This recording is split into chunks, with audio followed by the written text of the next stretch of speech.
Welcome, fellow language students. Today, we are jumping right into an explainer of an incredibly accessible new language called YUTA.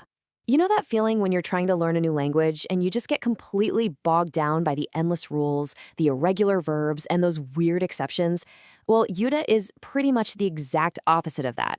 It's a completely cooperative, highly logical language built on the idea that communication should just be a shared, easy-to-use tool for literally everyone. And actually, by the end of this explainer, you're going to understand the entire foundational grammar of this language. Let's take a quick look at our roadmap for today. We've got a lot of ground to cover, starting with a welcome to YUTA, moving right into words and basic sentences, traveling through time, asking and denying, adding details and color, and finally, connecting complex thoughts. We're going to build your fluency block by block. Okay, part 1. Welcome to YUTA, the foundation. Let's look at why this was created in the first place. Historically, global lingua francas like English, French, or Mandarin have usually spread through empire, colonization, and economic dominance. YUSANTA, on the other hand, was explicitly designed to be a conscious, neutral alternative. It deliberately strips away hierarchy, removes gendered structures, and totally eliminates irregular complexity. It's really meant to serve activists, educators, and honestly, anyone who might feel excluded by traditional, rigid language systems. And what's really amazing is how anyone can learn it with minimal effort.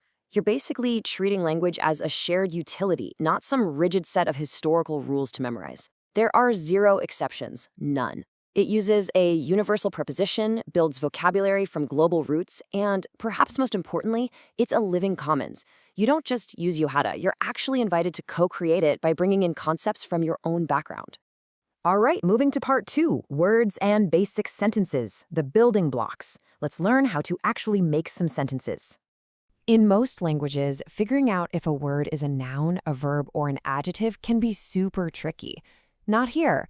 Every single word in YUTA ends with a fixed suffix that tells you exactly what its grammatical function is. It creates this instant pattern recognition. If it ends in O, like camo, it's a verb. If it ends in a, like fruta, it's a noun. E gives us adjectives like rudi for red, and je creates adverbs like rapage for quickly. It's incredibly elegant. I mean, think about how much time this saves compared to memorizing random noun genders in French or Spanish. This leads us to the brilliantly immutable STVO sentence structure. Subject, tense marker, verb, object. So, mi pa como fruta translates perfectly to I eat fruit. The subject is me, the present tense marker is pa, the verb is como, and the object is fruta. And here is the absolute best part for us as language learners. This order never, ever changes. Let's memorize our subjects really quick. Me is I or me. Ap is you. Il is he, she, or it. Ils is they, and nous is we. Notice there are no separate objective forms. Me is both I and me. There are no possessive forms to memorize here and absolutely zero gender distinctions.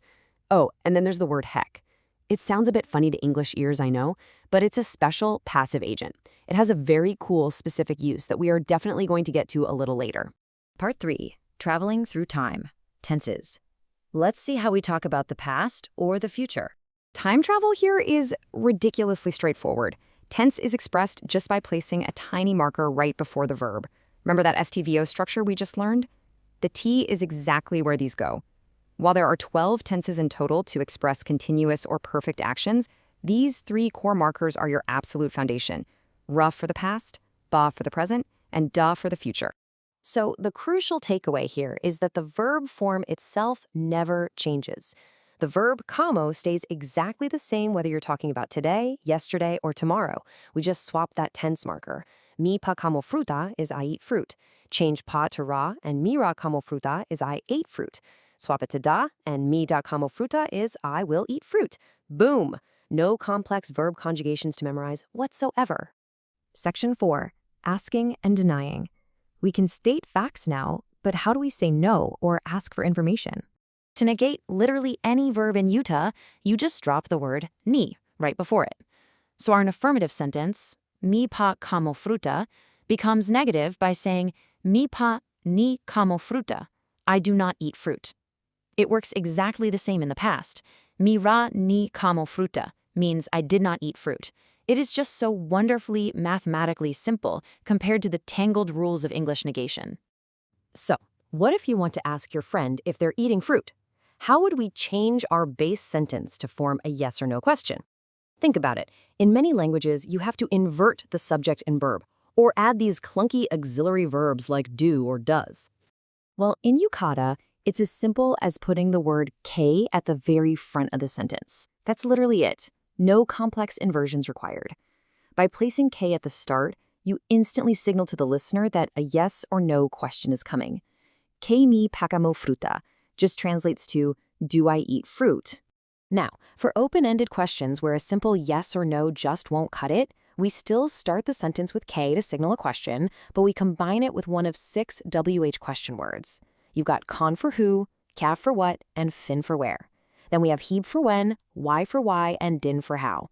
So hib mi or kamo simply means when did I eat? Moving on to part 5, adding details and color. We have our core sentence structures down completely, but let's make things richer by adding locations and plurals. In English, prepositions are notoriously difficult, right? Like, somehow you get in a car, but on a bus. YUTA simplifies this radically. Instead of memorizing dozens of prepositions, you use the universal preposition lo for almost everything. It means in, on, at, to, from, by, or with, all depending on context. So mi pasita lo bunka simply means I sit on the bench. The context does the heavy lifting for you. To add a bit more flavor to our sentences, if you want to make a noun plural, just attach z to the end. So chida, meaning child, becomes chideze. Adjectives always go directly after nouns, so it's fruta rudi, not red fruit, but fruit red. Adverbs follow the verb, and possession is super fascinating. Instead of my or our, YUTA divides ownership conceptually. You use pers for personal items like a coat, and com for shared or communal items. This is brilliant because it explicitly reflects the language's cooperative commons-based philosophy right there in the grammar. Now, I know what you might be thinking. What if the universal lo is just too vague for what I'm trying to say? Don't worry, YUTA offers optional, highly specific spatial words, so you can be perfectly precise when necessary. You can use inje for specifically inside, upe for atop, or bajo for under. These are just entirely optional tools available when context alone isn't quite enough. Finally, Section 6, Connecting Complex Thoughts. For our last structural block today, let's look at how to connect these ideas and shift focus. Remember that funny little pronoun heck we saw earlier? Aha, here's where it shines. I told you it would make sense. By replacing the subject of your sentence with the word heck, you instantly create the passive voice. This shifts the focus from who is doing the action to the action itself. Mi ra kamo fruta is the active, I ate fruit. But hek ra kamo fruta means the fruit was eaten. And you can optionally add lomi at the end to say it was eaten by me. To express complex, nuanced thoughts, you don't need a whole new set of rules. You just layer in standard building blocks. Need to link clauses together? Just use conjunctions like en for and or kas for because. What if you want to express ability or obligation? Drop a modal verb like kano for can or debo for must right before the main verb. And to give specific context to your tenses, you can simply drop time adverbs like nawa for now or rati for yesterday, either before or after the verb. It's like Lego bricks.